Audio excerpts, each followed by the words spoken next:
So with the engine out of the 911, the next step is to get it onto the engine stand. I'm basically going to fabricate a bracket which will attach to the main beam here in the garage. I'm going to make that out of 2-inch angle iron and lag bolt it to that beam. I'm going to put a big bolt through that and then hang a 1-ton chain hoist from that, so I can strap the engine, attach the yoke, the P201 yoke, to the back of the engine,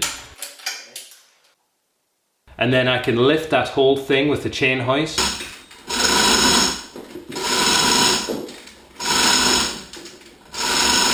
And then slip it onto the engine stand.